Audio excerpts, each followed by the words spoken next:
tila baga marami yung body na pwede mong salihan kapag ikaw ay nagpabaptize.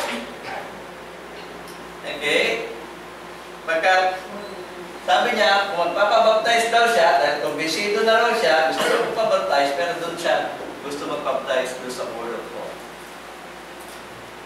Sabi ko, kung magpapabaptize ka, dapat magpabaptize ka in the name of Jesus para ikaw ay dalhin niya doon sa nag-iisa niyang eklesiya. Sapagkat kung ikaw ay tinawag ka para maipasok niya doon sa kanyang eklesiya. Ang sabi nga, doon sa mga nabaptize, doon sa Acts chapter 2, verse 47, and the Lord added to the ecclesia daily such as should be saved. Sabi nga rito, and let the peace of God rule in your hearts, to which also you are called in one. Alagay po dyan, one body. Hindi po lahat. Hindi po marami. Only one body. At tunayan sa Ephesians chapter 4 verse 4, ang sabi po ng banal na kasulatan, there is one body. Okay?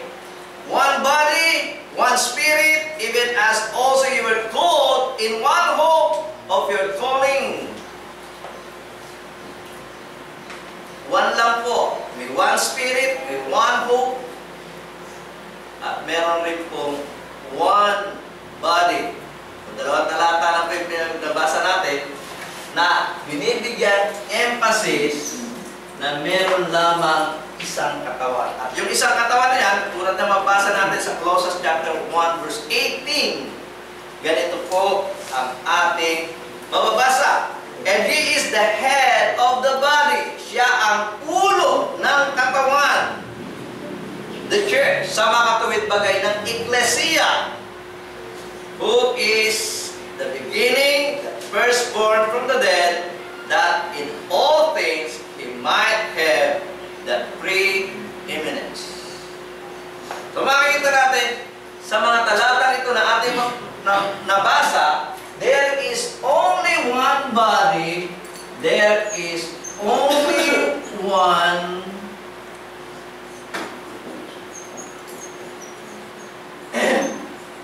church. Only one church. Only one body.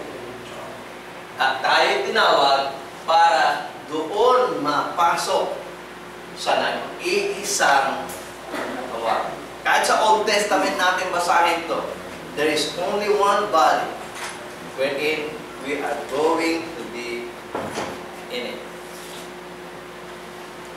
Okay?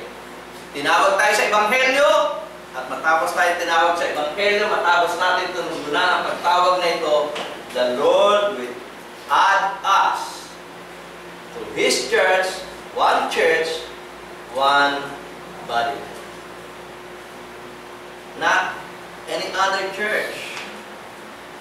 Wala pong mababasa tayo sa banal na kasulatan na isang ito na tumanggap ng Ebanghelyo at nilagay niya doon sa church na yon. Isang ito na tumanggap sa Ebanghelyo at nilagay niya doon sa church na yon. Itong ito ay tumanggap sa Ebanghelyo at lalagay niya doon sa church na yon. Wala po tayong mababasa ng different churches. Sabi po ng banal na kasulatan, sapat na itong ating nabasa na tayo po ay tinawag para mailagay at maidagdag doon sa nag-iisang katawan. Okay? At hindi tayo basta tinawag tayo sa pamamagitan ng mga aral doon sa Ebanghelyong ating napapakinggan. Okay. Ito ang purpose. Kanina sinabi, tinawag tayo sa layunin. Marami pang layunin tayo mababasa sa banal na kasulatan tungkol dito. Ang sabi nila, Galatians chapter 5 verse 13. Ang sabi po, for brethren, ye have been called unto liberty. Only use not the liberty for an occasion to the flesh, but by love serve one another. So, ang isa sa mga layunin ng Diyos kung bakit ka tinawag ay upang ikaw ay magkaroon ng freedom, ng kalayaan. At kung mapapansin po natin sa ibang mga denomination, kapag ikay napasok na sa kanilang denomination, hindi ka malaya. Ikaw ay nagiging sunod-sunuran sa mga bagay na kanilang nais mong gawin. O, may mga denomination na pati pagnood ng TV o channel, pinagbabawal. Huwag kang manood sa Channel 7. Mga sinasabing gano'n. So, ikaw ay napapaalipin, no? Doon sa pangkating pangreligiyon na iyong pinapasukan. Pero ang sabi ng banal na kasulatan, kaya ka nga tinawag ng Panginoon para ikaw ay maging malaya